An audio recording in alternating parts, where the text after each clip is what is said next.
The air in Blackridge carried that kind of stillness only small towns could manage. A silence that wasn't peaceful, but hollow. The sound of barking cut through it sharp and urgent. Buck's deep growl echoed from the edge of the porch, the German shepherd's fur bristling as thunder rolled across the gray Montana sky. Ethan Walker froze mid-step, one hand instinctively dropping to his side, where a weapon used to hang. But there was no rifle now, just his empty palm, and the habit of someone who'd spent too many years watching shadows move before the gunfire came. He blinked, forcing himself to breathe. It's just a storm, he told himself. Not Baghdad, not Ramadi, but the pounding in his chest didn't listen to reason. The rain started in slow, heavy drops splattering against the porch railing. Buck turned his head, whining low, then padded toward Ethan, tail low, but eyes alert. The dog had the same haunted look his owner did, like he'd seen too much and never really left the battlefield. Ethan crouched beside him, pressing a hand against the thick fur. "Easy, boy," he murmured. "We're home. Remember home. Home." The word didn't sound right in his mouth. From the road below, the faint hum of a passing truck grew louder, then faded again. Blackridge was the kind of town that forgot quickly. Forgot wars, forgot names, forgot promises. Out here, people nodded politely to you in the grocery store, said, "Thank you for your service," and went right back to pretending you didn't exist. Ethan had been back for 6 years, but he still lived like he was waiting for extraction. The VA checks came late, the jobs never lasted. The nightmares didn't stop. He'd rented this old duplex at the edge of town because no one asked questions and no one visited. Except Buck. Buck never left. The dog shifted closer, and Ethan could feel the faint tremor under his coat, an instinct born from years of military training. Buck had been his partner overseas, a bomb sniffer turned family after the war ended, and the military had no more use for either of them. Two soldiers discarded by the same system. Ethan rose, rubbing at the scar that curved beneath his jawline, a pale reminder of shrapnel and luck. He lit a cigarette and watched the smoke dissolve into the rain. The storm rolled in heavier now, the clouds a bruise over the mountains. He thought of the words that had followed him home from the war, spoken by his squad sergeant and the day they'd parted ways at the base gate. "You're not one of us anymore, soldier." He hadn't known if the man meant you're done fighting or you're not human anymore. Maybe both. A sudden ringing cut through the storm. The phone on the small kitchen counter buzzed, rattling against a chipped coffee mug. Ethan glanced through the screen door, the light from the window, slicing through the gloom, and exhaled smoke through his nose before stepping inside. The call came from a number he didn't recognize, Montana area code, though. He picked it up on the third ring. "Ethan Walker," a flat voice said. "That's me. This is from St. John's County Hospital. I'm calling regarding Samuel Walker." Ethan frowned. "My uncle, yes, sir. I'm sorry to inform you he passed away last night." For a moment, everything stopped. The sound of the rain, the low hum of the fridge, even Buck's quiet breathing all disappeared into a numb silence that pressed against his skull. How he finally asked. "Heart failure. He was found in his home early this morning." The voice was mechanical, efficient. No hesitation, no condolence beyond the required words. Ethan swallowed. His throat felt like it had closed. Did anyone else get called family? Yes. A woman named Linda Cooper confirmed relation but declined to handle arrangements.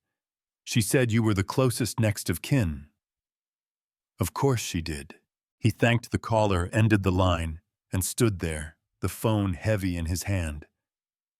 Buck came up beside him, pressing his head against Ethan's thigh.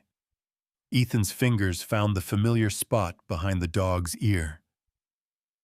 "He's gone, Buck," he whispered. The rain hit harder outside. He looked around the small house, peeling paint, sagging floorboards, the faint smell of smoke and metal that seemed to cling to him no matter how often he washed his clothes. It wasn't much different from his uncle's place as he remembered it, old, stubborn, half-forgotten. Uncle Sam. The quiet man who had fixed things that no one else cared about. Tractors, motorcycles, sometimes even people.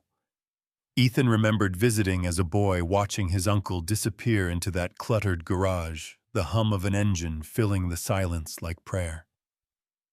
Everyone in the family said Sam was a failure. Never married. Never left town. Always tinkering. But Ethan had seen something else in him, a kind of calm that the world couldn't shake. He stubbed the cigarette out, grabbed his worn leather jacket, and pulled a duffel bag from under the bed. Buck wagged his tail once as if understanding. "Yeah, buddy," Ethan said softly. "We're going home." The drive to the outskirts of Black Ridge took less than an hour, though it felt longer. The rain had slowed, leaving behind that heavy, wet air that made everything smell like rust and pine. The house stood exactly where his memory left it, tilted slightly, its paint faded to the color of old bones. Ethan parked on the dirt driveway. Buck jumped out first, nose to the ground, sniffing the damp earth. The silence here was thicker than in town, the kind that held on to ghosts. The front door creaked open on the first try. Inside the house was exactly as he remembered, dusty, cluttered, but neat in its own strange way. Tools hung in rows along the wall, a coffee mug still half filled with something that had dried years ago. The clock on the mantel had stopped at 2:17. A photograph caught Ethan's eye, Sam in his younger years, standing beside a military jeep, grinning through grease-stained hands. The edges were yellowed, but the pride in his expression hadn't faded. Ethan felt something twist in his chest. "Guess you never really left the fight either, huh?" he murmured. Buck padded across the wooden floor, sniffing at corners before stopping at a closed door near the back of the house. The garage. The handle was rusted, a heavy lock still clamped across it. The dog's tail stiffened. "Not yet," Ethan said. "Let's take it slow." He spent the next few hours walking through each room, touching everything like it might disappear. Every drawer held scraps of a man's life. Old invoices, black and white photos, medals tucked away like they didn't matter. On the kitchen counter, a folded newspaper headline read, "Local veterans still fixing for free." That was Sam. Always fixing things. When evening came, Ethan stepped out onto the porch. The rain had stopped and the town below glowed faintly in the distance, a cluster of tired lights. Buck lay beside him, head on his paws. Ethan pulled a photo from his jacket pocket, him and Sam, two younger versions of themselves, standing beside that same Jeep, now locked behind the garage door. He traced the edge of the picture with his thumb. "You were the only one who ever really saw me, old man," he said quietly. "And now they'll forget you too if I let them." The wind picked up, whistling through the pine trees, carrying the faint rattle of metal from the garage door. Buck lifted his head and let out a low growl. Ethan's eyes narrowed. The sound came again, soft, like something shifting inside. Maybe it was just the wind. Maybe not. He exhaled through his nose, slid the photo back into his pocket, and whispered, "Tomorrow we find out what's behind that door." Buck whined low as if agreeing or warning. Ethan looked out over the empty road, the storm clouds breaking apart, to reveal a thin sliver of moonlight.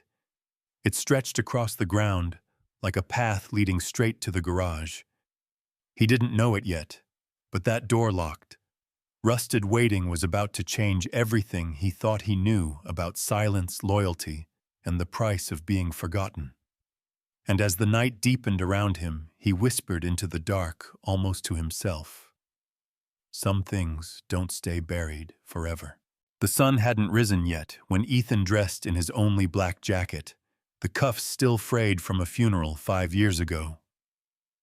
He shaved for the first time in weeks the mirror in Sam's dusty bathroom, showing a version of himself he barely recognized. The air was cold and sharp, and Buck sat on the floor outside the door, quiet and watchful. By 7 a.m., the sky over Blackridge was smeared with dull gray light. Rainwater still clung to the grass outside, glinting like frost.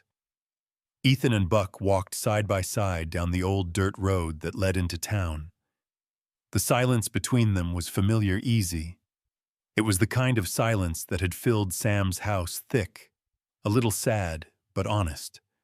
The funeral home sat on the edge of town like it was ashamed to be seen.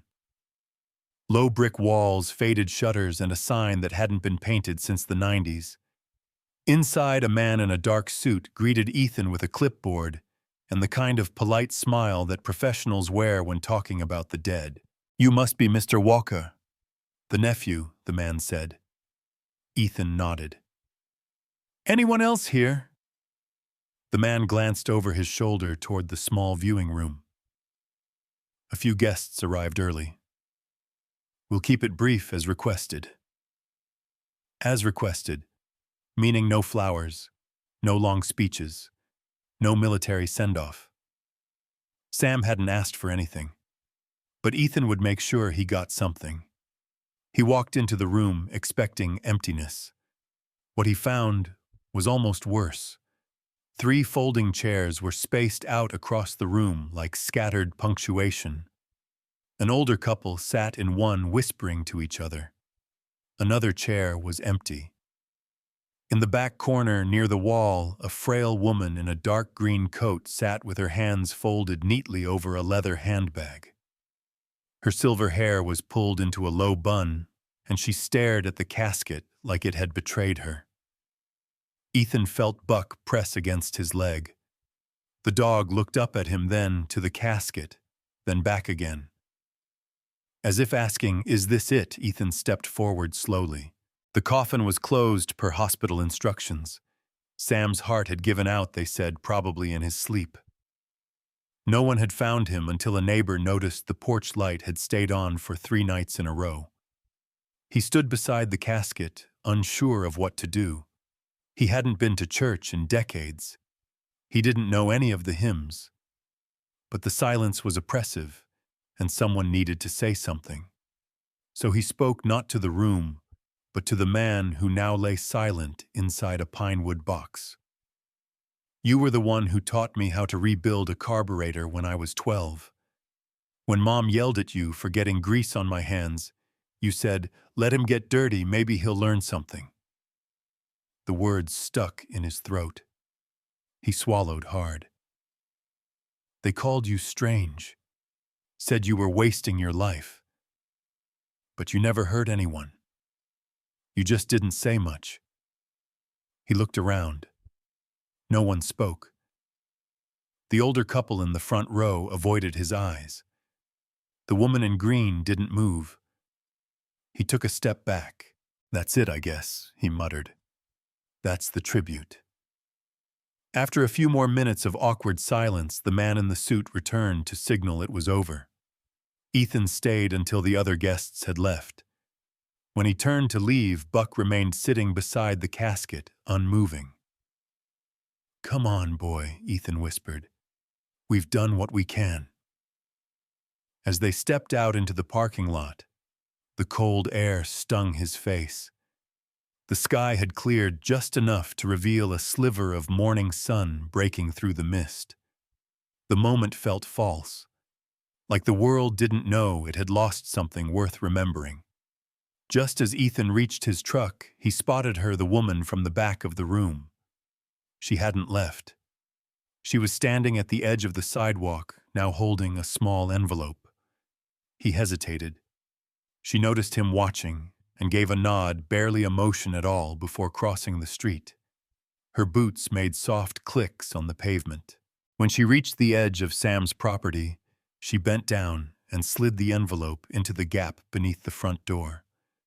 Then she turned and walked away. Ethan didn't follow her. Something about the way she moved, deliberate slow, told him not to interrupt. Buck stood beside him, tail wagging once, then still. After a few minutes, Ethan walked up to the door and picked up the envelope. It was unmarked. No name, no address. Just yellowed paper and old glue. He opened it slowly. Inside was a photograph Sam, maybe 20 years younger, standing in front of a military tent, with a wrench in one hand and a cigarette in the other.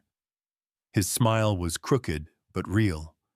Behind him stood 3 other men, all grinning like the war didn't exist. The back of the photo read, "Camp Oregon 72.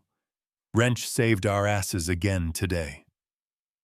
Underneath the photo, a note was folded 3 times. It smelled faintly of lavender and thyme. He was more than they ever knew. He fixed more than engines. Don't let them bury that too. There was no signature. Ethan sat on the porch step, staring at the photo until the sun had fully broken through the clouds. He didn't know who the men in the background were. He didn't know who had written the note. But he knew one thing deep in his bones: some lives end in silence because no one was ever listening. They'd buried Sam Walker that morning, like he was a forgotten screw in the bottom of a toolbox tossed away unneeded. But maybe someone else had been listening. Someone who remembered. Ethan looked at the house behind him, familiar and yet strange. It held more than dust and tools. It held history, secrets, things Sam had never talked about, things that were still whispering if you knew how to hear them. Buck let out a sharp bark and sprinted toward the side of the house. Ethan stood, heart racing again. Buck, the dog, stopped at the garage door and sniffed hard along the seam. He growled low, the same sound he used when they'd cleared buildings in Mosul. Ethan approached cautiously. The door was still padlocked, the metal rusted and stained with time. Buck sat down, eyes fixed on the garage like it might breathe. Ethan stared at the lock. His fingers twitched with the urge to break it open. Something about that space, sealed off untouched, felt like the beginning of a truth he hadn't earned yet. "I'll find the key," he muttered. He turned back toward the house. Behind him, the wind picked up again, rustling leaves and stirring the dust. And in that moment, Ethan didn't just feel like something was calling him. He felt like it had been waiting. Ethan stood at the edge of the garage, the lock still hanging stubbornly from its latch, like a question that wouldn't be answered. Buck sat beside him, unmoving eyes fixed on the seam of the door, like he could see straight through it. The wind scraped dry leaves across the porch behind them. The morning sun had barely risen, casting a weak gold hue over the yard, but everything still felt dim. He had barely slept the night before. That photograph from the envelope haunted him, the grin on Sam's face, the easy confidence of the men around him. And the note.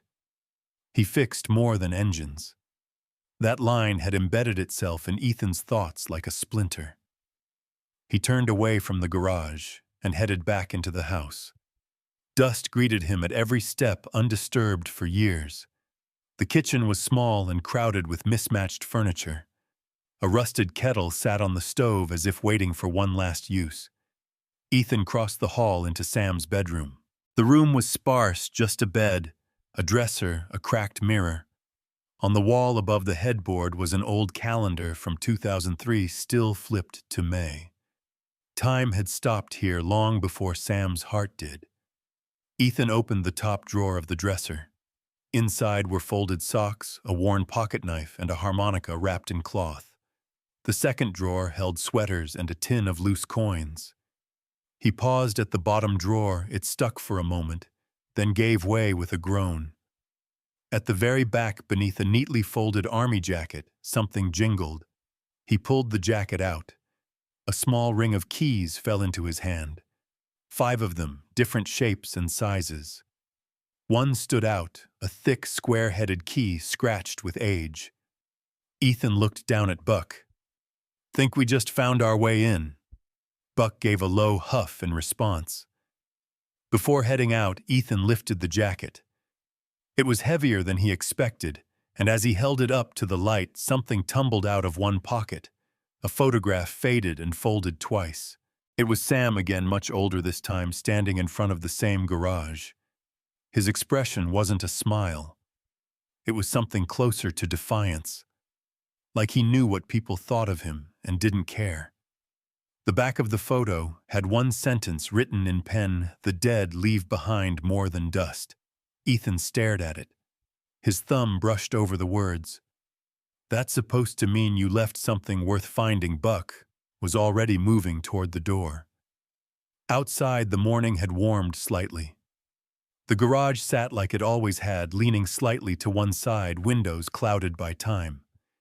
Ethan walked slowly to the door, slid the large key into the rusted padlock, and twisted. With a metallic groan, the lock popped open. He hesitated, heart thudding. It felt like more than just a garage. It felt like a vault, a tomb, a truth. He pulled the door up. Light spilled in across the concrete floor, catching on dust motes and cobwebs. The scent hit him instantly: motor oil rust and old wood. The air was heavy, like it hadn't been disturbed in years. Buck sniffed the threshold and stepped inside without hesitation. Ethan followed. It was bigger than he remembered, maybe because as a child it had always seemed like a cave filled with magic. As an adult, it felt like stepping into a time capsule. The Harley-Davidson was the first thing he saw. It sat under a tarp, the edge pulled slightly back to reveal chrome that still gleamed beneath the grime. Next to it was a military Jeep, olive green and boxy tires, cracked but still holding air. Tools lined the walls, hung with precision, each one labeled by hand. A workbench covered in blueprints and notepads sat beneath a small window where the light struggled to break through the dust. There was a metal cabinet, dented and locked with a latch. But what drew his attention was the wooden chest tucked behind the Jeep. It looked older than everything else, scarred and stained. There were burn marks on the lid and a single leather strap buckled over the front. Buck sat beside it, tail still, gaze locked. Ethan approached slowly, crouched, and unbuckled the strap. The chest creaked open with protest. Inside was a folded American flag resting on top of a velvet box. Next to it was a small stack of photographs, yellowed letters tied with twine, and at the bottom another envelope, this one sealed and marked with Ethan's name in neat, deliberate handwriting. He stared at it, frozen. The garage was silent, except for the ticking of an old clock somewhere behind him. It felt like standing at the edge of something sacred. Ethan picked up the envelope, broke the seal, and unfolded the letter. Ethan, if you're reading this, then I know you were the only one who ever really saw me. They'll want to take what I left behind. They'll sell the tools, scrap the Jeep, melt down the metals. But you'll know what it all means. I never told you the whole truth. I wasn't just a mechanic. I saved lives in ways that never made the papers. I built things out of broken things, engines, men, myself. People think silence is weakness, but sometimes silence is armor. Whatever you choose to do with all this, do it because you believe in it, not because someone tells you it's worth something. That's how they steal legacy, one offer at a time. You've got the fire, same as I did, just hidden under all that noise. Don't let the noise win. Ethan didn't realize he was crying until a drop hit the corner of the page. He wiped it away quickly, ashamed by the emotion, even though no one else was watching. Buck leaned against his leg. He set the letter down, reached into the chest again, and lifted out the velvet box. Inside were 2 medals, a Bronze Star, and a soldier's medal for valor. There was no newspaper clipping, no article. just the cold, heavy silence of earned recognition never claimed. Ethan sat on the garage floor, letter in one hand, medals in the other. He didn't move for a long time. Eventually, Buck barked once and stood ears perked. Ethan rose with a sigh. "You're right. We're not done yet."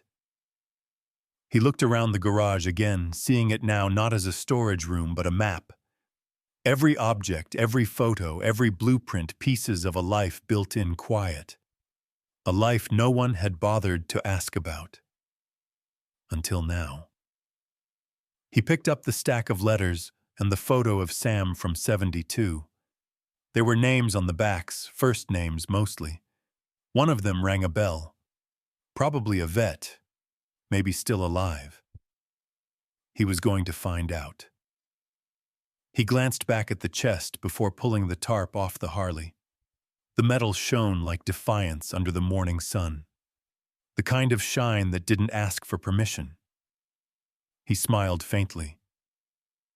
"They don't know who you were," he said to the walls, to the tools, to the quiet hum of memory. "But I will." Buck barked again, sharp and urgent, as if in agreement. Outside, a car door slammed. Ethan turned toward the sound. From the front of the house came voices, angry, impatient, familiar. Linda. He stepped toward the garage door and closed it gently, tucking the key into his pocket. "Looks like they're back." The knock on the door wasn't polite. It was the kind that demanded to be heard. Ethan froze halfway to the front hallway, the key to the garage still in his pocket, Sam's letter folded inside his back jeans pocket. Buck stood at the door already, his body tense, head low, teeth just barely showing. The second knock came louder, followed by a familiar voice. "Ethan, I know you're in there. Open the damn door, Linda." Ethan took a long breath, rubbed the back of his neck, then stepped forward and opened the door. Linda Cooper stood there, wrapped in a beige coat 2 sizes too expensive for the town they were standing in. Her lipstick was untouched by the cold, her hair pulled back so tight it looked painful. Behind her, Mark, her son Ethan's cousin, stood with his arms crossed, and that same smirk he wore at Sam's funeral. "I see you're settling in quick," she said, eyes darting past him into the house like she already owned it. "Didn't waste any time, huh?" "Morning, Linda," Ethan said flatly. "This isn't a social call." She pushed past him before he could protest. Buck snarled, low and dangerous. "Down, Buck," Ethan muttered. Linda sniffed the air like she smelled something foul. "I assume you've already started rifling through everything." Taking what you think he left for you, Ethan shut the door quietly. "No will was found. You said yourself you didn't want to deal with it. That was before I realized what he had out in that garage." Ethan's eyes narrowed. "What garage?" "Oh, please," Mark cut in, stepping in beside his mother. "You think people don't talk in this town? That photo of the Jeep, the Harley, it's already floating around. Word is, some of that stuff might be worth real money." Linda straightened a picture on the hallway wall that Ethan hadn't even noticed. "We're not here to fight. We just want to make sure Sam's belongings are divided fairly." "Fairly," Ethan scoffed. "He didn't even talk to you for the last 10 years. Linda bristled lips, twitching with the effort not to snap. "He was family, no matter how distant. And legally, that gives us a right. You gave up that right the second you left the funeral before they even closed the damn casket." The air went tense. Buck stepped forward again, growling louder this time. Linda's voice sharpened. "This doesn't have to get ugly. Open the garage. Let's take a look together. Then we'll let a probate lawyer sort it out." Ethan leaned against the doorframe, arms crossed. "No." Mark stepped forward. "Don't be a hero, man. If there's something in there worth selling, you don't get to decide on your own." Ethan didn't flinch. Some doors aren't locked to keep you out. They're locked to protect what's inside. That gave them pause. Linda's eyes narrowed, voice dropping. You think Sam left you some grand inheritance, don't you? Like this is all some secret gift. I don't know what he left me, Ethan replied. But I know what he didn't leave for you. Mark moved toward him, but Buck barked sharply, stepping in between them. Mark froze, hands raised. Fine, Linda hissed, pulling her coat tighter. But this isn't over. I've already called an attorney. Don't be surprised if you get served in the next few days. Ethan didn't respond. He watched them storm off, Mark muttering curses under his breath, Linda's heels striking the porch like gavel hits. When their car disappeared down the hill, he exhaled. Buck relaxed beside him, but kept his eyes on the road. Ethan turned, walking back through the house toward the garage. He unlocked the side door and stepped into the cool, oil-scented air. He stood there for a while, letting the silence settle around him again. But it was different now. Tense. Watched. He needed to know more than the letter, more than the photos. He moved toward the dented metal cabinet against the back wall. The latch was rusted but intact. One of the keys from Sam's jacket fit. It opened with a stubborn creak. Inside were military documents, some marked confidential, though yellowed with time. There were diagrams of vehicles, coded schematics, letters from other soldiers, some typed, some scrawled in pencil. There was a photo of a younger Sam standing next to a man Ethan recognized instantly from military history books, Lieutenant Colonel Harlan Briggs, a Medal of Honor recipient. Behind a folder of engineering notes was a smaller black binder. Inside, newspaper clippings told stories of rescue missions that had gone off-script, missions saved not by soldiers with guns, but mechanics who built improvised rigs under fire. One story described a stranded unit in Iraq whose convoy was ambushed and cut off from reinforcements. It mentioned an unnamed field mechanic who repaired 3 Humvees under mortar fire. Another was from Vietnam, involving a civilian contractor embedded with a special forces team who built a bridge from a destroyed tank chassis.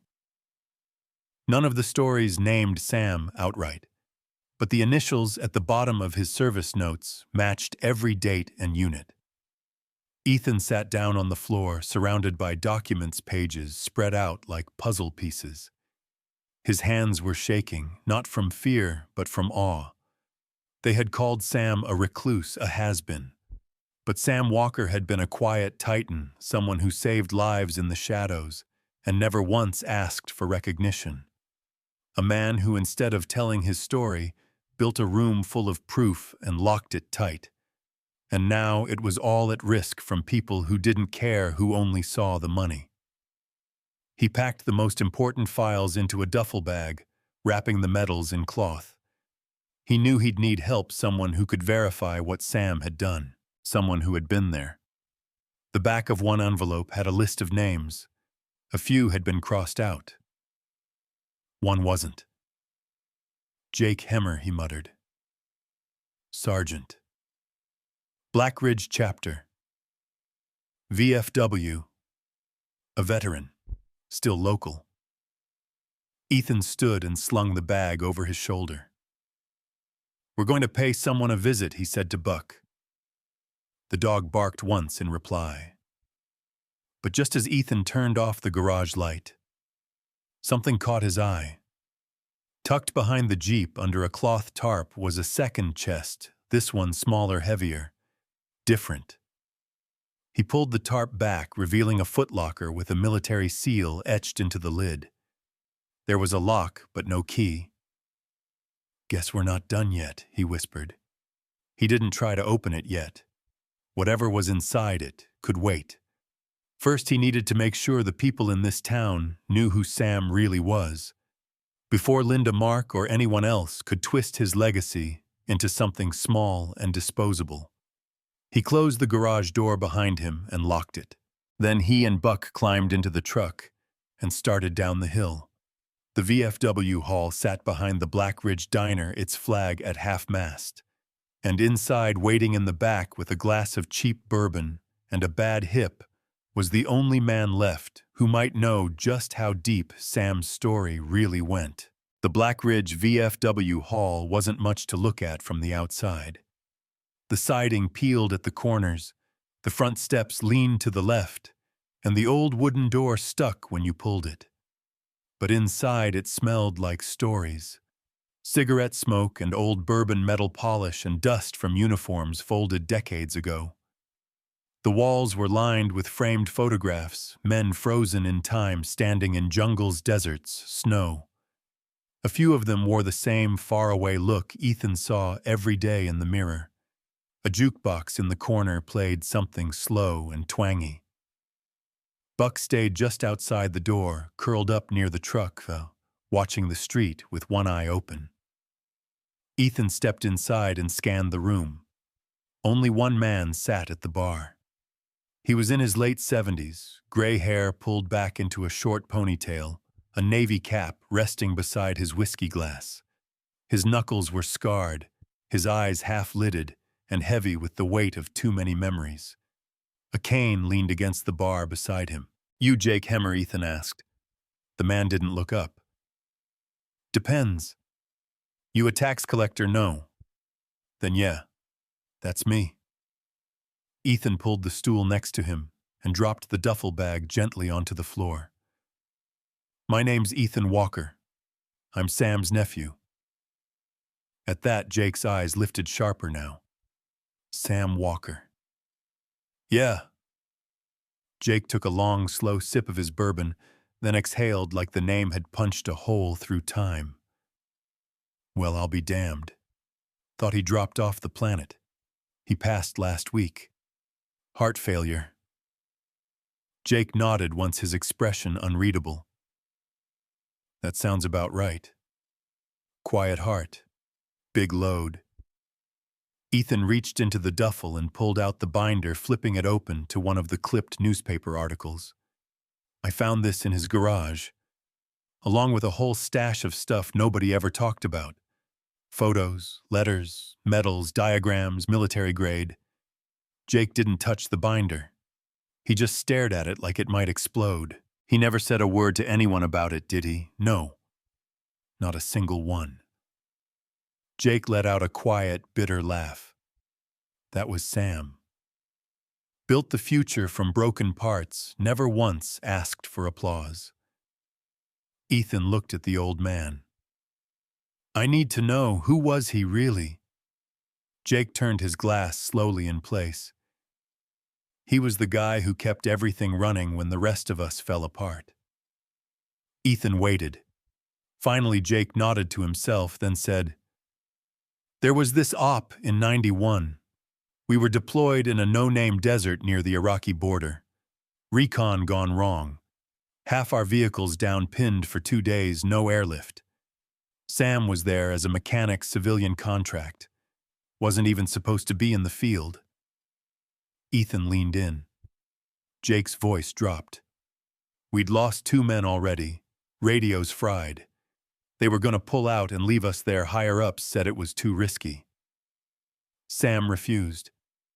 Built a comm relay out of a gutted satellite dish and a busted Jeep battery. Brought in evac choppers with a signal the size of a cigarette lighter." He paused, eyes glassy with the memory. "If he hadn't done that, I wouldn't be sitting here with this busted hip and 2 ex-wives." Ethan felt his chest tighten. No one ever reported that. "Course not." Jake scoffed. "Would have meant admitting they sent a civilian into a war zone and needed him to bail out 6 trained officers. The whole thing got wiped clean. But the records, Sam kept his own. That's why they're in your hands now." Jake turned to him, gaze hard. "You want the truth, son. Sam wasn't just a mechanic. He was a damn lifeline. But the world doesn't give medals for being the guy who held the wrench instead of the gun." Ethan swallowed. That's what he meant in his letter. "Silence is armor." Jake chuckled. Sounds like him. He knew how quickly people forget the quiet ones. He made peace with it. But I don't think he wanted you to. Ethan ran a hand through his hair. His sister, my aunt, she's trying to sell everything. She doesn't care about any of it. Jake gave a dry laugh. Of course not. You know why people like that want the garage, because they think it's full of junk they can turn into cash. But it ain't a garage. It's a goddamn museum of the things no one had the guts to write down. Ethan's voice dropped. She's getting a lawyer.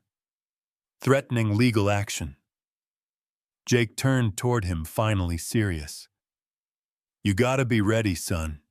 If you want to protect what Sam left you, what he left everyone, you better be willing to fight for it. Ethan nodded quiet for a long moment. Then he said, I'm not just protecting his memory anymore. I'm restoring his name. Jake clapped a hand on his shoulder. Then you'd better dig deep, because they'll come after that garage like wolves. And if you're not careful, they'll erase him before anyone ever knew he was here. Ethan stood and reached for the bag. There's something else I found. A locked footlocker. No key. Military seal. Jake raised an eyebrow. That sounds like his personnel archive. He never let anyone near it. You think it could help? Jake grinned. If it's what I think it is, it won't just help. It'll shut them up for good. Ethan pulled out his phone. Then I need a locksmith. Someone who won't ask questions. Jake took out a crumpled card from his wallet and handed it over. Try Earl over on County Road 9. Served in Nam. Keeps his mouth shut. Ethan took the card, pocketed it. Thanks, Jake. You've helped more than you know. Jake lifted his glass. Nah, kid. Just repaying a debt. He saved my life. Least I can do is help save his legacy. Ethan turned to leave, but Jake called after him. Hey. Ethan looked back. Jake raised his glass one more time. The world likes its heroes loud. Doesn't mean the quiet ones don't matter more. Outside, Buck stood as Ethan approached, tail thumping once. He opened the truck, slid the bag into the passenger seat, and climbed in. As he pulled out of the lot, he glanced into the rearview mirror at the small, weathered VFW building disappearing behind him.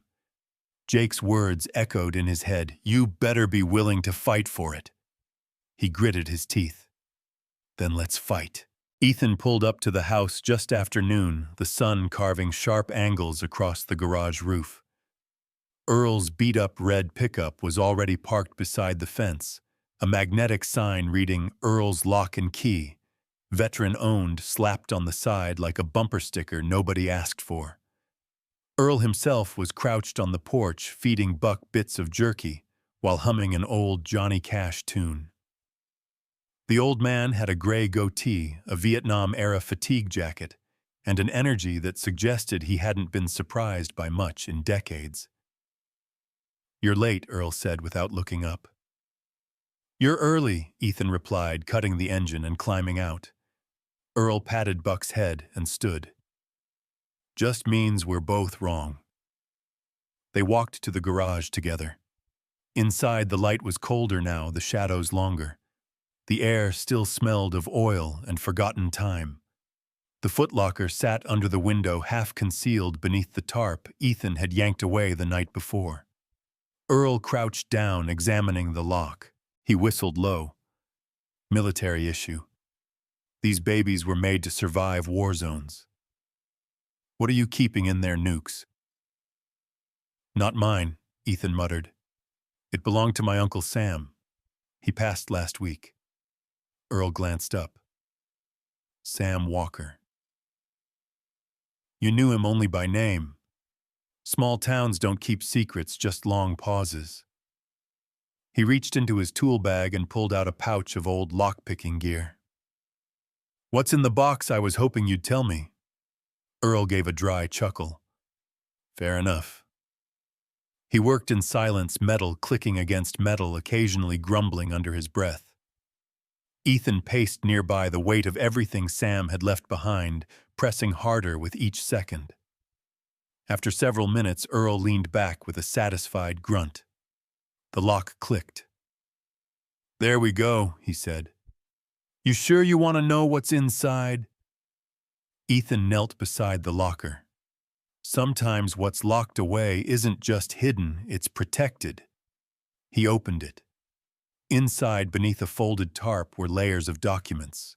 Sealed folders, notebooks, and envelopes, most marked classified, some with faded military stamps. A pair of dog tags sat atop one folder. Ethan picked them up. They didn't say Samuel Walker. They said James Holland, SSN 412-57-0932 OPOS. Catholic, he blinked. This isn't his name. Earl leaned over, frowning. "That's not the guy who died, but no," Ethan said slowly. "Sam Walker was my uncle. But this is someone else." Ethan sifted through the folders. One was labeled Operation Thunder Sand, 1986. Inside were mission briefings maps, photos of men in desert camouflage, and a single page stamped in red. Identity reassignment. James Holland. Samuel Walker. 1907. "Jesus," Earl whispered. "Your uncle had a cover identity." Ethan shook his head. He wasn't just a mechanic. He was hiding something. One file caught Ethan's eye, thinner, newer. He flipped it open and froze. Inside was a surveillance photo, blurry, taken from a distance, but clear enough to recognize it was Linda, standing beside her SUV, talking to a man Ethan didn't know. Behind them, a vehicle with government plates. Earl noticed. "That looks recent." Ethan nodded. "She's not just trying to sell his stuff. She's talking to someone she shouldn't." He found a handwritten note in Sam's script tucked inside. "If they find this, they'll erase me for good. If you find it first, you'll know why I stayed quiet. Protect what matters. It was never about me." His hands were shaking now. This wasn't about property disputes. This wasn't about inheritance. Sam had lived under a false name for almost 40 years. The footlocker didn't hold memories. It held evidence. Earl looked over at him. "You're in deeper than you thought." Ethan nodded. "Way deeper. Let me guess. You gonna keep this between us?" Ethan zipped the folders back into the duffel. "I can't trust anyone else." Earl stood. "Well, you've got one advantage." "What's that?" Earl looked him dead in the eye. "You know the truth. That's more than they ever expected." They walked back out into the yard, the air colder than before. Clouds were gathering over the ridgeline, and Buck was pacing, anxious. Ethan looked toward the road. "They'll come back. Then you'd better be ready." He handed Earl a roll of bills, but the old man waved him off. "Keep it. Consider it thanks for the last decent mystery in this town." Earl drove off, dust rising in his wake. Back inside the house, Ethan locked the documents in Sam's old gun cabinet. He nailed the garage shut from the inside. Linda wouldn't get in without tearing the whole damn place down. Later that night, he couldn't sleep. He sat on the back steps with Buck beside him, the duffel bag at his feet. The air was thick with storm tension. Thunder rolled somewhere far away. He pulled out the folder labeled Operation Thunder Sand and flipped through the last few pages. A signature caught his eye, Lieutenant Colonel Harlan Briggs. Jake had mentioned him. Ethan whispered, "He's the key." There was one address listed in the back of the file. Not a base, a cabin in Montana. He closed the file slowly, staring into the darkness. Tomorrow he'd make a decision. Either let the past stay buried, or drive straight into the fire. The moment Ethan stepped through the front door of the Black Ridge VFW, he felt it in his bones, the shift, the weight, the stillness. Not the kind of silence that fills an empty room, but the kind that respects memory, grief, and battles never spoken out loud. He clutched the binder of Sam's records tighter under his arm. Buck padded beside him, tail down, ears alert. The worn hardwood floor creaked under his boots as he crossed the room. Old military banners hung like sleeping giants along the walls. Korea, Vietnam, Desert Storm. He spotted the group of vets in the corner nursing their drink stories, circling like ghosts. An older man with silver hair and aviator glasses glanced up first. His eyes sharpened as he caught sight of the binder. "You're Walker's boy?" the man asked, standing slowly, his cane thudding against the floor. "I'm his nephew," Ethan said. "Name's Ethan. I'm looking for anyone who served with Sam." Another vet stood shorter, heavy-set, a Marine tattoo faded on his forearm. "You mean Wrench?" Ethan blinked. "Wrench."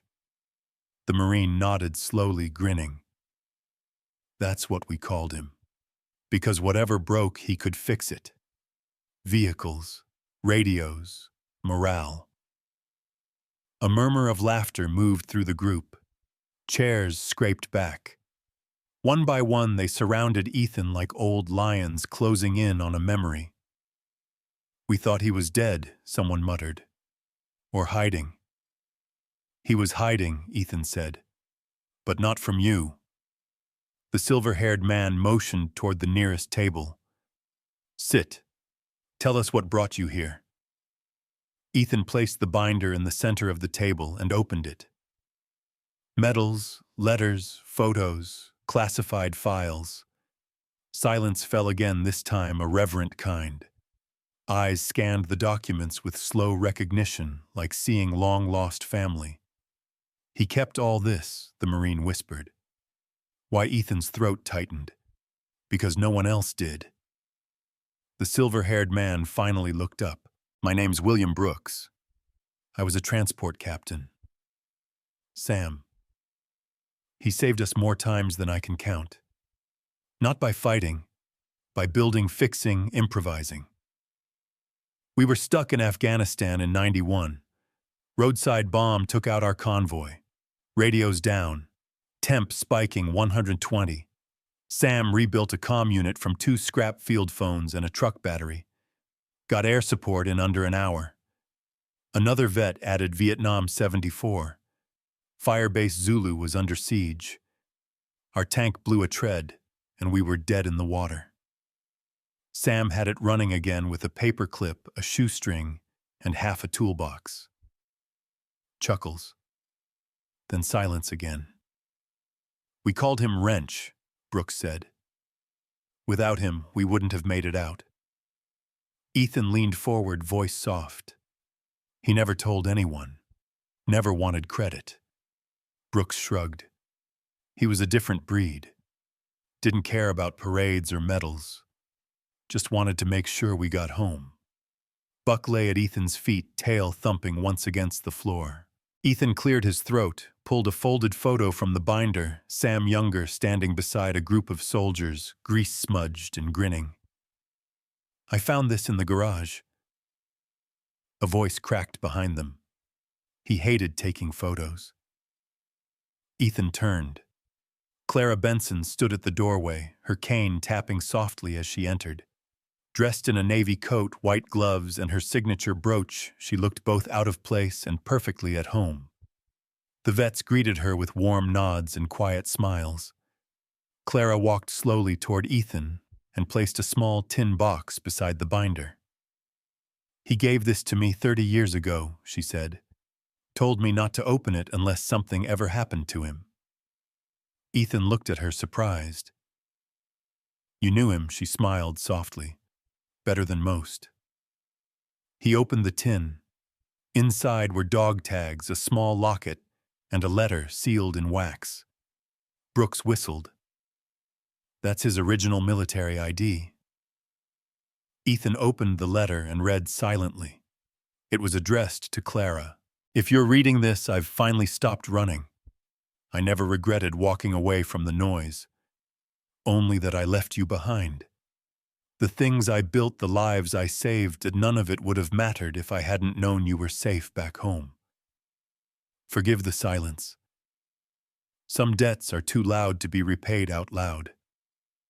Clara wiped her eyes gently. Ethan whispered, "Why didn't you tell anyone?" She met his gaze. Because it was never about what people knew. It was about what he chose to carry alone. The room fell silent again, every vet deep in his own war, his own memory. Then slowly the murmurs began again. Stories spilled. Laughter returned. Ethan listened for hours. Every tale pieced together a fuller picture of a man who had never wanted the spotlight, but who had burned bright in their memories all the same. At the end of it all, Brooks leaned over and said, "Son, this town doesn't know what it had, but we can fix that." How? Ethan asked. Brooks motioned to a younger man leaning against the wall, oily hands, coveralls, no more than 22. "That's Tommy. He's good with machines, better than any of us were at his age, and he loved Sam like a grandfather. Kid's been rebuilding tractors since high school." Tommy stepped forward, bashful but proud. "I used to bring Sam broken engines. He never turned me away." Ethan studied him for a long moment. "You want to help me restore his Jeep?" And Harley Tommy's eyes lit up. "You serious?" "We're going to make sure this town remembers who Sam Walker was." Tommy nodded, jaw tight. "Then let's get to work." As the vets started planning, Clara leaned toward Ethan. "You're doing what he never asked for, but always deserved." Ethan looked around the room at the stories, the photos, the quiet determination, and felt something shift inside him. Not closure, purpose. "Thank you," he said to her, "for keeping his fire alive." She smiled. Some flames just need the right hands. Outside, the evening had grown colder. Storm clouds threatened again on the horizon. But this time, Ethan didn't feel alone. He had allies now. A mission. A reason. The next morning, he'd clear the dust off Sam's machines, and the town would start remembering the man it had tried to forget. The morning after Ethan's visit to the VFW, the air in Black Ridge was crisp with the kind of cold that hinted at winter hiding just around the bend. Mist crawled low over the pasture beyond Sam's backyard, and the old garage stood like a time capsule waiting to be cracked open fully. Ethan pulled on a flannel shirt and work boots, coffee steaming in his hands, Buck already stationed by the garage door like a sentinel. He barely had time to finish his cup before Tommy's rusted pickup pulled into the drive, the muffler coughing like it was trying to quit smoking. The young mechanic stepped out, dragging a canvas tool roll and grinning like a kid on Christmas morning. "You ready?" Tommy asked, eyes twinkling behind smudged glasses. Ethan nodded, tossing the empty cup in the trash. "You tell me." "Think we can bring a ghost back to life?" Tommy slapped the side of the garage. "You fix a machine, you save a man." Sam lived by that. Inside, the air was cool and still. The Jeep sat under a sheet half peeled away. The Harley gleamed faintly beneath dust, almost regal in its silence. Ethan pulled the tarp back, fully revealing dents and faded paint rust clinging to the fenders like barnacles on a sunken ship. Tommy let out a low whistle. "This thing's a beast." "Vietnam-era Desert Storm, I think," Ethan replied. "Sam brought it back in pieces.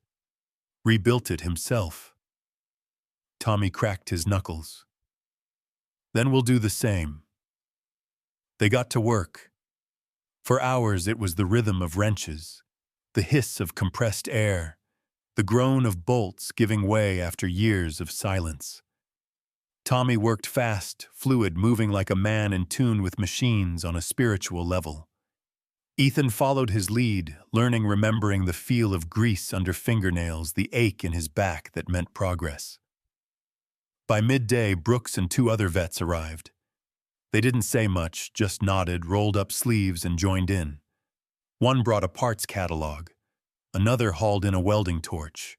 A third, missing two fingers on one hand, offered nothing but stories and beer. It was enough. Together, they turned the garage into a living thing. Radios played old Johnny Cash and CCR. Tools clanked, men shouted instructions, and Buck moved between them like a foreman with paws. They cracked jokes. They swore at rusted bolts. They remembered Sam. "This axle's shot," Tommy muttered under the Jeep. "We'll need a replacement." Brooks tapped his phone. "I'll call Reggie. He's got a scrapyard 2 towns over. Owes me a favor." By evening, the Jeep had its tires off, engine hoisted like a wounded heart. The Harley sat stripped to its frame, every part laid out on cloth like surgical tools. Ethan leaned against the doorframe, exhausted but alive. "I haven't felt this kind of tired since Kandahar," he muttered. Tommy smirked. "Good tired, though." Ethan nodded. "Yeah, the kind that means something." Brooks lit a cigarette outside, watching the sunset. "She's coming around," he said. "The Jeep, I mean. Just needs someone to believe in her." Ethan looked at the stripped chassis, then back at the men working on her. "Sounds like Sam." They broke for chili that night. Clara showed up with 2 thermoses and warm bread. She didn't stay, just left the food on the porch with a handwritten note. "Every bolt turned is another truth remembered." The following morning, Mayor Granger showed up unannounced. A man with a politician's smile and a wariness that didn't quite fit the small-town charm. He stood in the driveway and eyed the operation inside. "Heard about what you're doing," he said, hands in his pockets. Ethan wiped his hands on a rag. "Word travels fast." "Town's talking," the mayor said.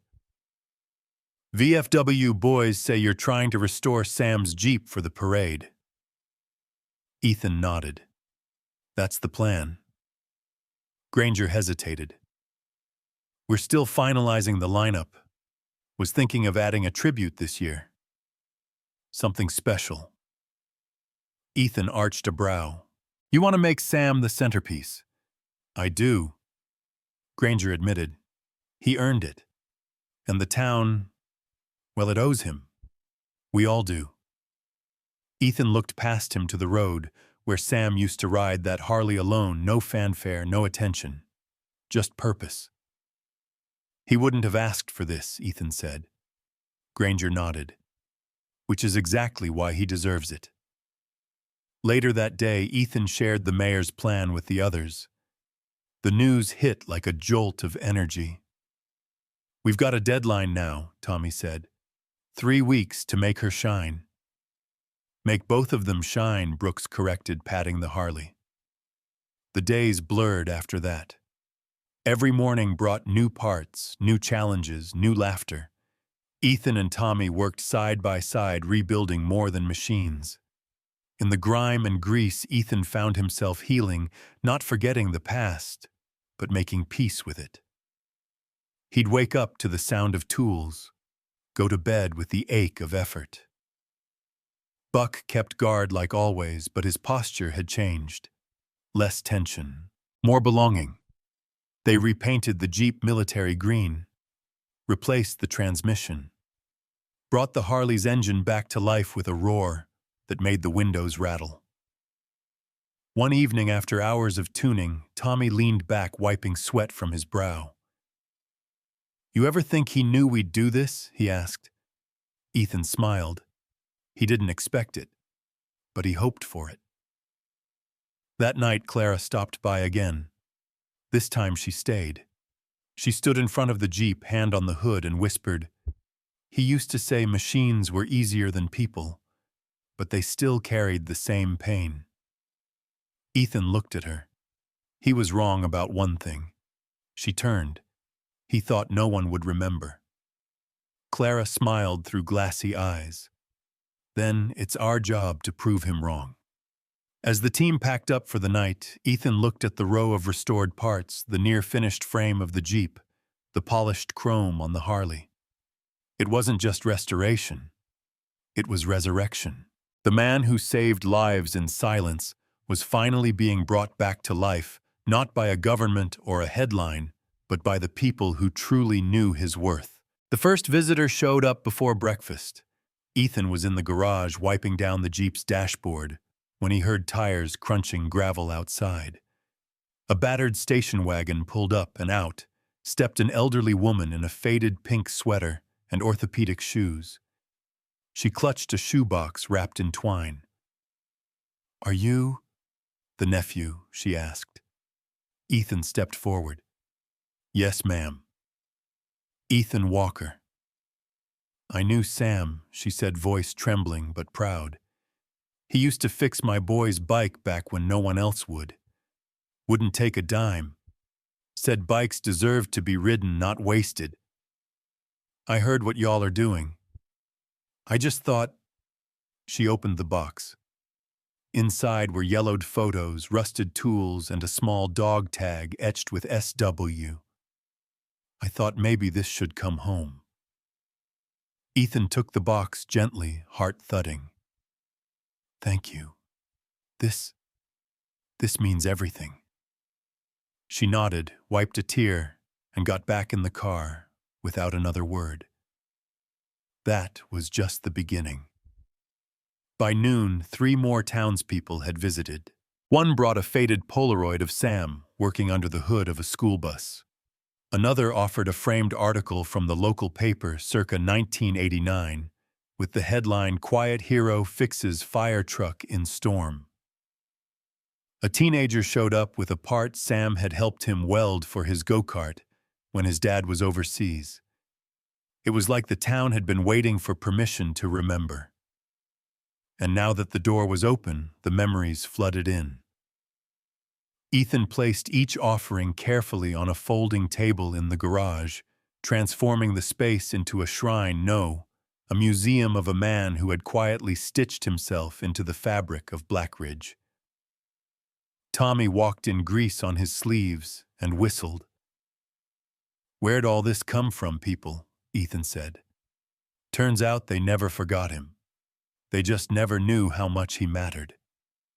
Tommy held up a photo of Sam mid-laugh holding a dripping wrench and posing beside a broken-down tractor. "A man can be invisible his whole life until someone says his name out loud." Ethan nodded. "Well, we're saying it now." That afternoon, the mayor returned, this time with a photographer and a small entourage. He offered a polished speech about sacrifice, legacy, and the importance of honoring hometown heroes.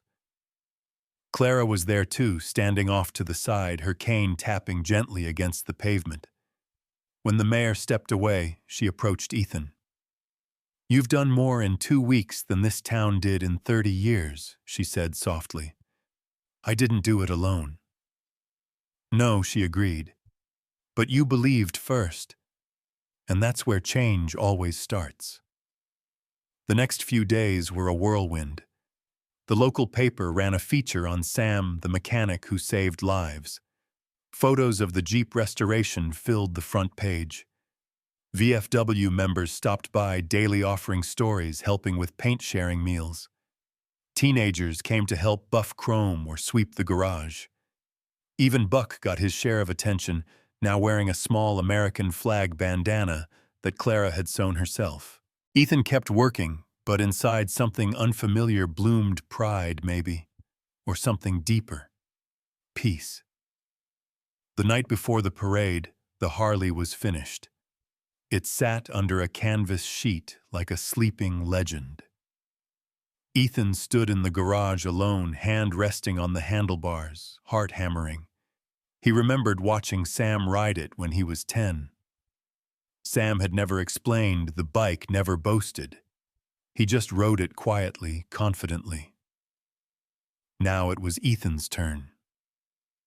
The next morning, the town of Blackridge felt different.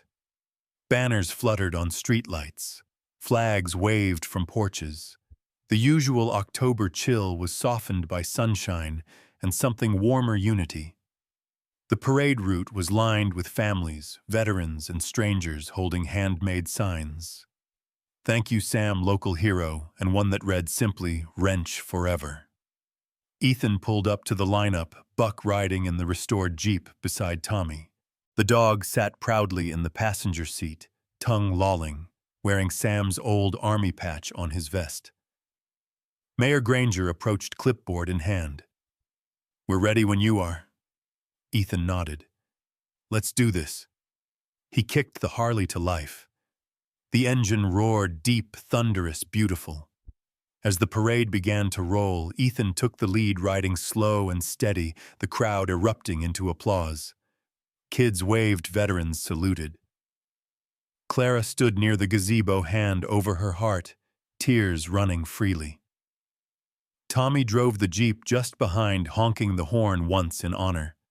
Behind them, the VFW crew marched in formation, holding a banner with Sam's name stitched across it. The streets echoed with emotion, laughter, cheers, a few sniffles. But more than that, there was recognition. Sam Walker was no longer invisible. He was remembered, celebrated, seen. Midway through the parade, Ethan spotted Linda standing on a porch, arms crossed.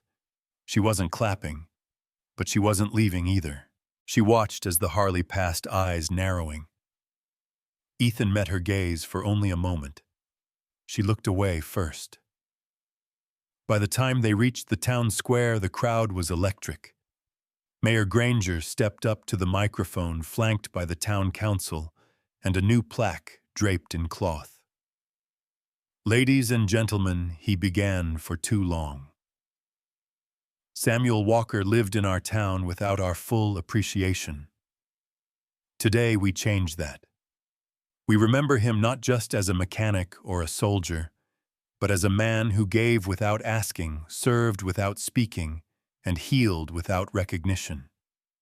He pulled back the cloth, revealing a bronze plaque mounted on stone in honor of Samuel Wrench Walker. A silent builder, a quiet hero, a man who fixed what others abandoned. Blackridge remembers. Applause broke out. Ethan stepped forward, hands trembling slightly, and pulled out Sam's final letter, the one he'd found in the chest. He read aloud, voice catching only once. "I never wanted a spotlight. Just peace. Just quiet. But if you're reading this, then maybe that means someone finally noticed. Maybe someone cared. Don't remember me for what I fixed. Remember me for what I tried to leave whole." The crowd stood in silence. Then someone began to clap.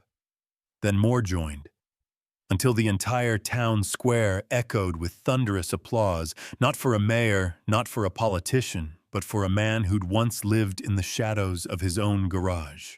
Ethan turned to Buck, who barked once as if in approval.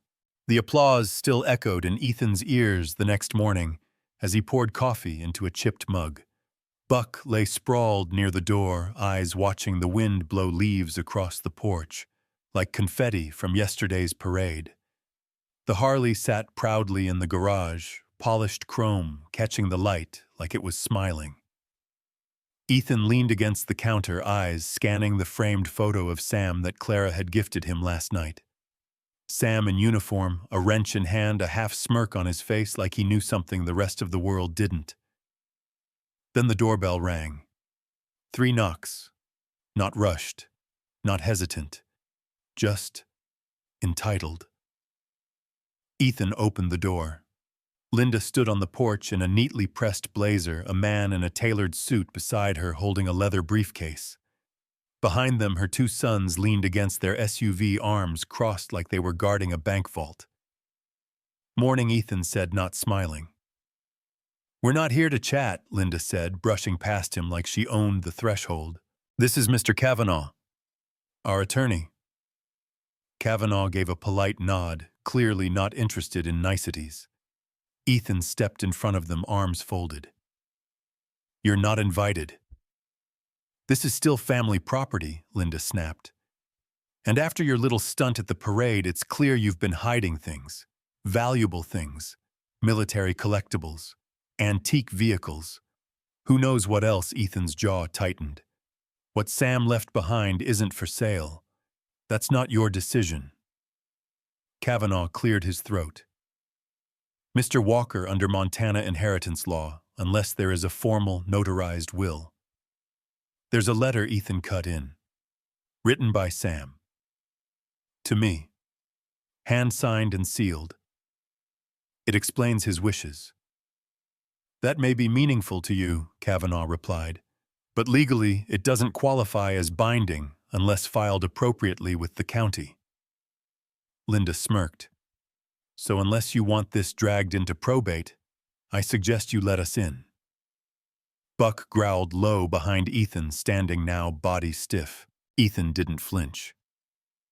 "This garage isn't some treasure chest for you to loot. Sam didn't owe you anything. You don't get to decide that." "I do now," Ethan said, voice steady, "because I'm the only one who was here. Who buried him, who stayed. You didn't even show up until something looked profitable." Linda stepped forward, voice low and sharp. "You think a parade and a bunch of dusty parts give you the moral high ground. Newsflash, nostalgia doesn't pay property taxes." Ethan took a slow breath, stepped aside, and walked into the garage. They followed reluctantly as he opened the footlocker and pulled out Sam's letter. He handed it to Kavanaugh. The lawyer skimmed the contents, brow furrowing. "It's not a will," Linda said, watching him. Kavanaugh hesitated. "It's not a legal will, no, but it is compelling. And it references intent very clearly. Ethan is the only one who ever saw me. That's personal. Judges tend to listen to that." She scoffed. "It's hearsay." "Not if a community backs it," Ethan said. "Not if every vet in this town shows up in court to tell you who Sam really was.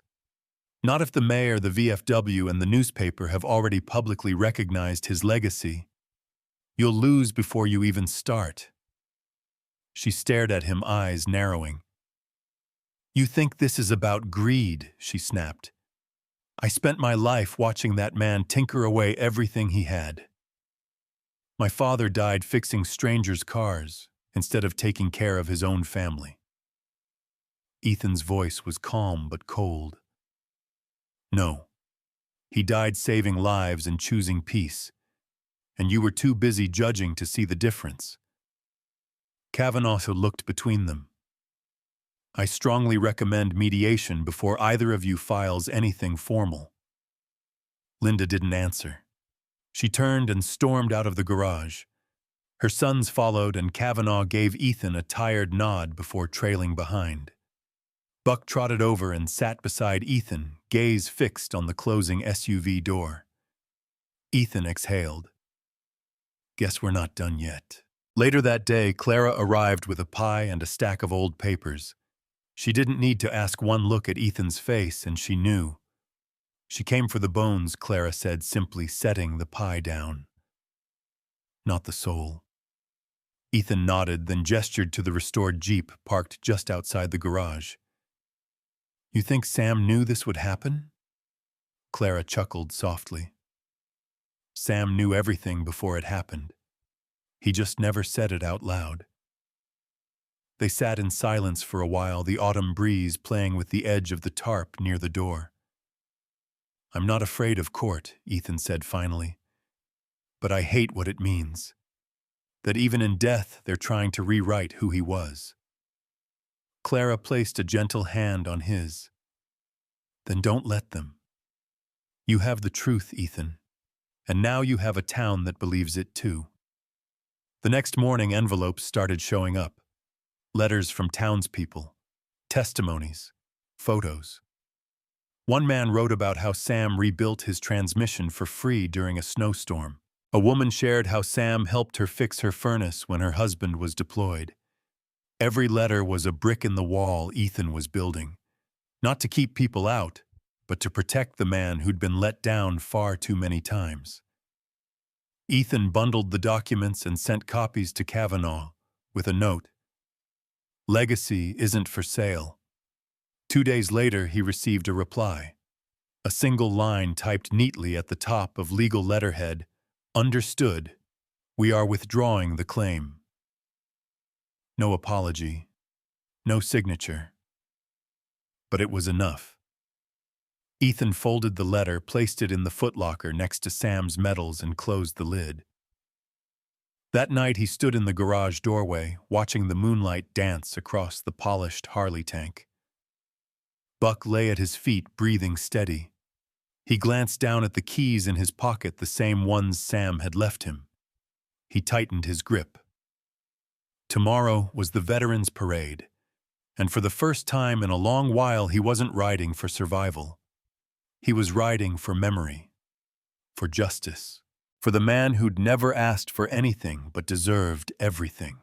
The rumble of the Harley echoed through the streets of Black Ridge like thunder before the rain. Ethan gripped the handlebars tight, the leather of Sam's old jacket creaking as he shifted his weight. Buck ran beside the parade route with a calm dignity, keeping pace with Ethan, as if he too understood the weight of the day. Behind them, the fully restored military jeep rolled forward, driven by Sergeant Calvin Brooks, a man Sam had once dragged out of a burning Humvee. The convoy was tight, deliberate, reverent. Banners waved from storefronts. Flags hung from every porch. Kids with red, white, and blue face paint cheered from curbsides. But the energy was different from your average small-town Veterans Day parade. This wasn't about military spectacle or civic pride. This was for Sam. As they reached Main Street, the crowd grew thick. The cheers swelled, then softened to a hush. People stood up straighter.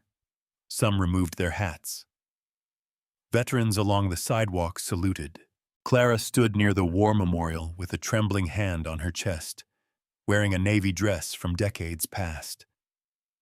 Tears glittered in her eyes, but never fell. Her pride held them in place. And above all of it, Ethan could feel the moment settle like weight on his shoulders, like Sam's hands guiding the handlebars from somewhere unseen. A young boy in a wheelchair rolled forward slightly as Ethan passed. "Is that the real Harley?" he asked his mother. She nodded, voice thick. "That's Sam's bike." Ethan throttled down near the square and parked at the front of the gathered crowd. The Harley purred, then quieted. Buck padded up to his side and sat. Mayor Granger stepped onto the wooden platform.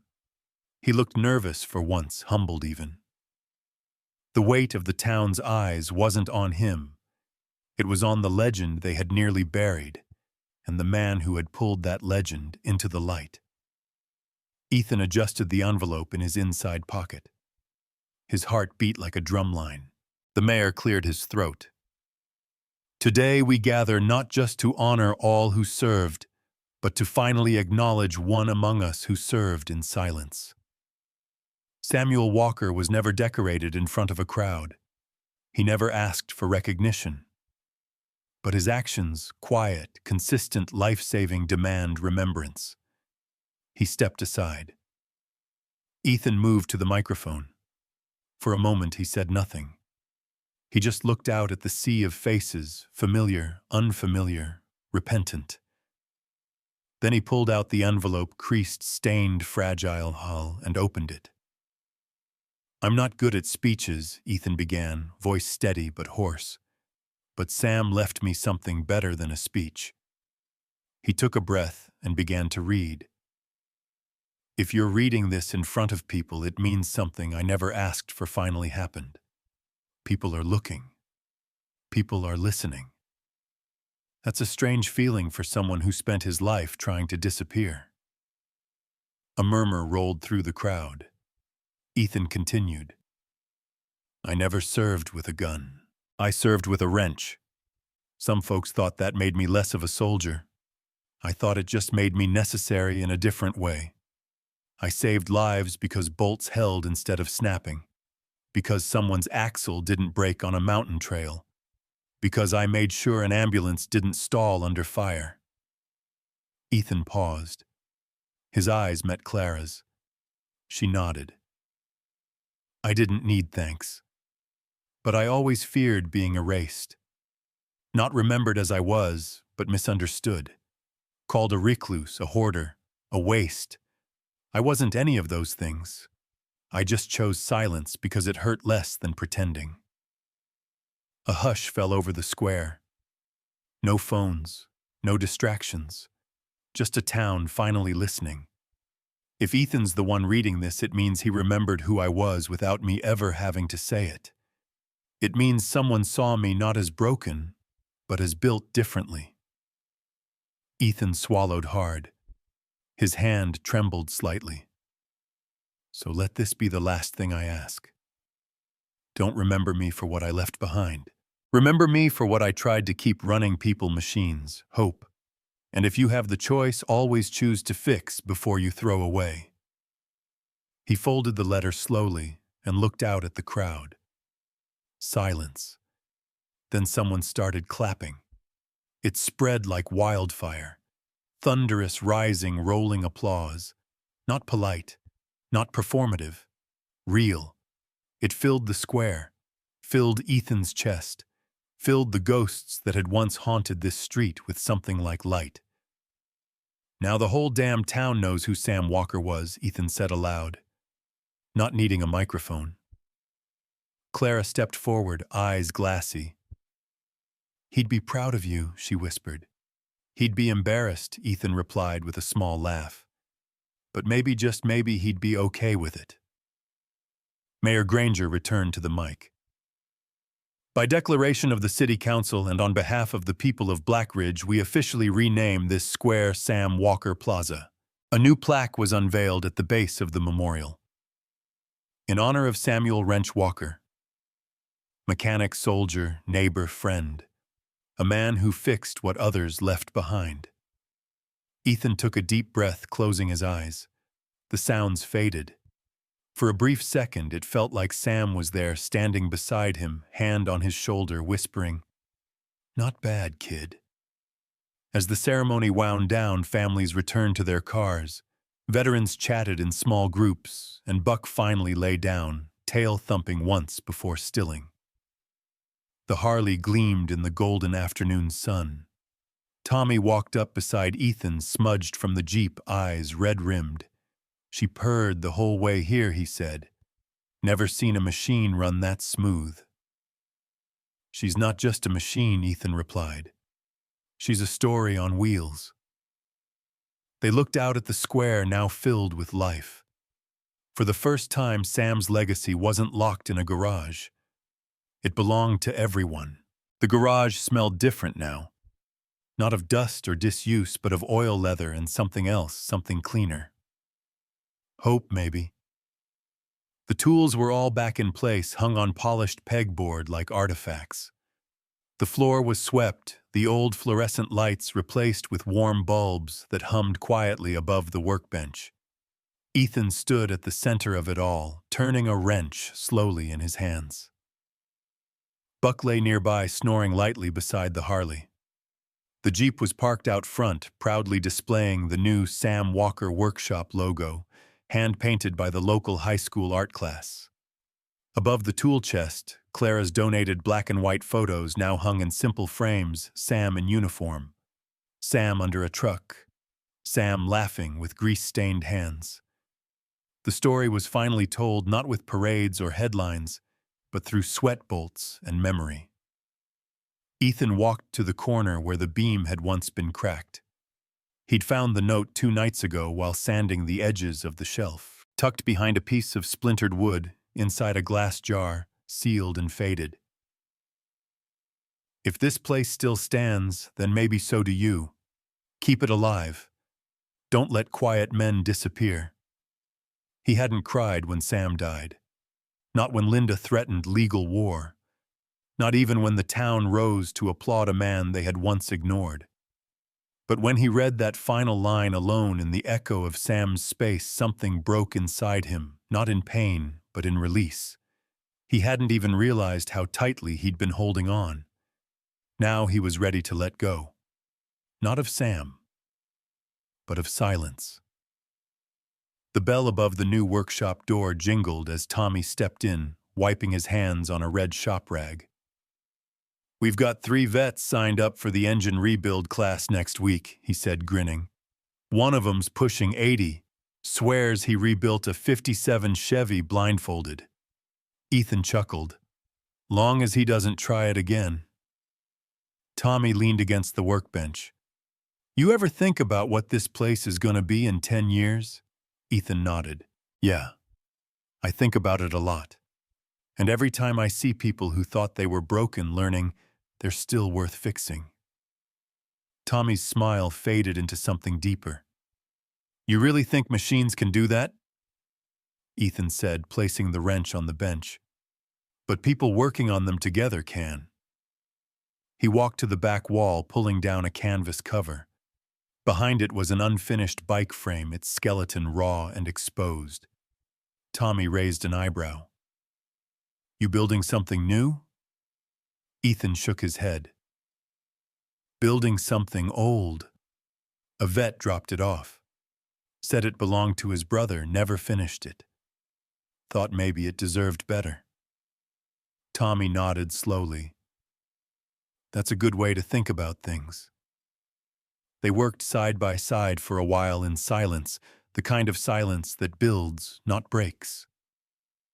Outside, the wind rustled the yellowing trees. The air held that final crisp note of late fall. The world turning over, readying itself for something new. As the sun dipped lower, Clara appeared at the door with 2 steaming thermoses in hand. Buck perked up, tail wagging, and trotted to greet her. "Thought you boys could use something warm," she said, handing them the drinks. Ethan took a sip. "Black coffee." "Perfect." Clara looked around. "He'd be proud of you." Ethan didn't reply right away. He watched Tommy at the bench, focused and confident. He watched Buck curl up on the same rug where Sam's boots used to rest. He looked at the photos, the parts, the promise. "He'd be proud of all of us," Ethan finally said. Clara smiled. "You know, I used to think legacy was something you left behind. But maybe it's not. Maybe it's something you hand off." "Some fires don't die," Ethan murmured. "They pass hands." Clara's eyes shone. "That they do." She left them there, the door clicking softly behind her. The sun was almost gone now, leaving only the long shadows and the golden glow from the garage windows. Ethan flipped the light switch, bathing the space in warm light.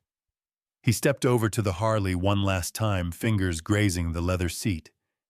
He didn't ride it much anymore. It wasn't just a bike now. It was an artifact. A legacy. But he kept it ready, always gassed, always tuned, just in case someone needed to remember what riding felt like. Tommy rolled out a new set of parts onto the table. "What about you?" Ethan asked. "You sticking around?" Tommy didn't even look up. "This place feels like home." "Good," Ethan said, "because the next batch of vets comes in next month, and I'm not going to be able to keep up with all their stories on my own." Tommy laughed. "Guess we better get more folding chairs." Outside, the wind kicked up. Buck raised his head and let out a soft bark just once, then laid it back down. Ethan stood at the threshold of the garage, looking out at the darkening sky. He didn't need to say anything. He didn't need anyone to explain what it all meant. Some men die in silence. Others leave behind thunder. But the ones who matter most, they build something that keeps running. And sometimes, if you're lucky, you get to be the one who keeps it alive. Ethan stepped back inside, closed the door, and got to work.